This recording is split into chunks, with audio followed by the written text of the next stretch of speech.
It's been a while since I read, so I want to continue because there's many pages left. Where Yeshua is the Passover lamb of the first year, and how the word really shows that he is over and over. It's stated that he is the lamb, right? Revelation talks about it. Various books in the New Testament talk about it. But before I continue reading, I wanted to bring up this again, that Messiah came to live and fulfill the 7 feast days, and he has fulfilled 4 of them. There's 3 remaining. But during the feasts, this is what happens. This is what happened when the children of Israel were in Egypt. They came into covenant with God. God said, I'll also be in covenant with them. And that through the Passover lamb covenant, they were chosen. God was taking them as a people, a set apart people, to be his betrothed to him. And through the blood of the lamb and their words, because they said that they would do all that God said prior to Shabbat, they became betrothed to God. They came into covenant with God. And on Shavuot, when they came to Mount Sinai, God gave them the words to the covenant. Deuteronomy 4:13 says that the covenant words are the 10 commandments. They are the covenant. So the bride is chosen, and the bride is made ready by betrothal. And when they made the golden calf, they kind of ruined that. But Messiah came to renew the Passover lamb covenant. He is the words to the covenant, and he is the blood and the blood mark of the covenant. And through these we are betrothed.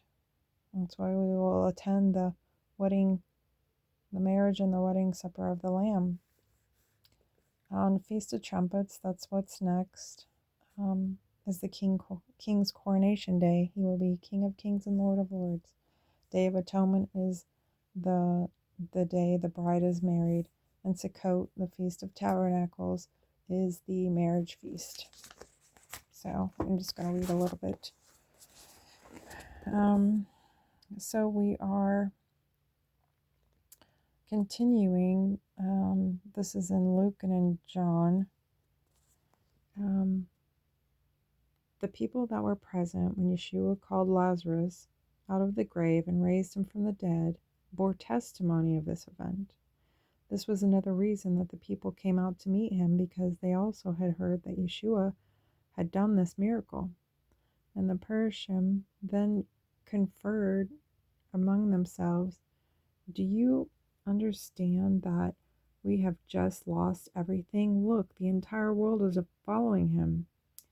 And Luke 19 says, Yeshua taught daily in the temple, and the ruling Kohanim and the sages and the chief of the people sought to destroy him. But they could not find a way to do what they desired to do, because all the people were very attentive to hear him. And Yeshua's message to the Gentiles. This happens on Shabbat, the 10th day of the first month.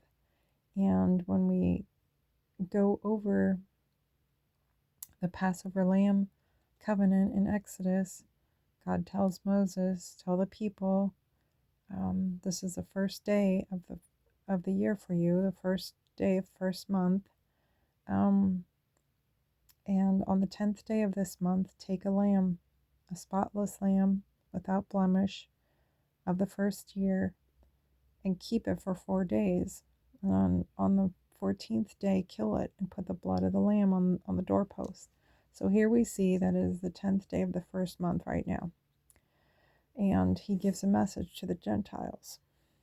The seed must die before it's born again and brings forth much fruit. This is John 12:20. There were certain Greeks among those who came up to worship at the feast. These Gentiles came to Philip, who was from Bethsaida in Galilee of the Gentiles, and they implored him, "Sir, we would very much like to see Yeshua." Philip went with this request to Andrew, and then both he and Andrew informed Yeshua, and Yeshua answered the Gentiles, "The hour has now come that the Son of Man shall be glorified. I now say to you truth, unless a kernel of grain is buried into the ground and dies, it abides alone.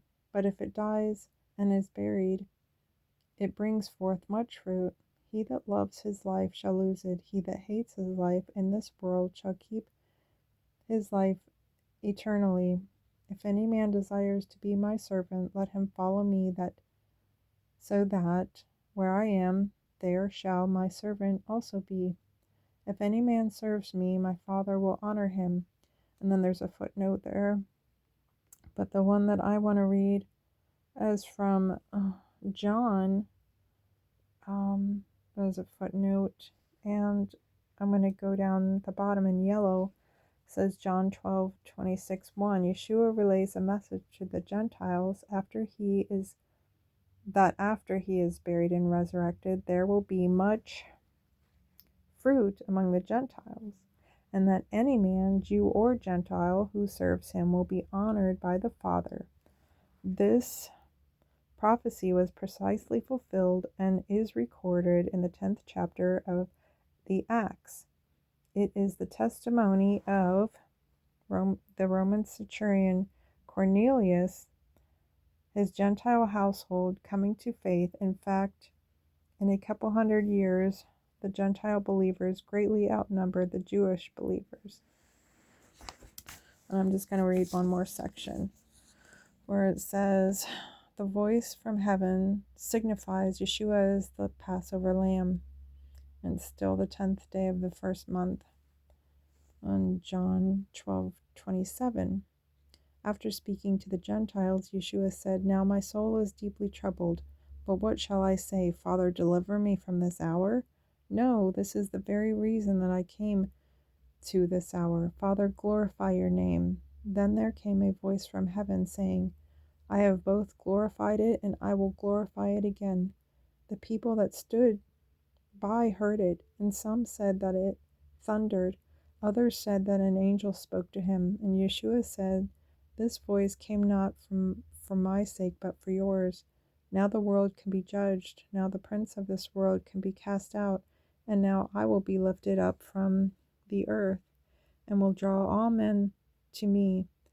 This he said, signifying by what method of execution he would die. The people responded, "We have heard from the Torah that Messiah will live forever.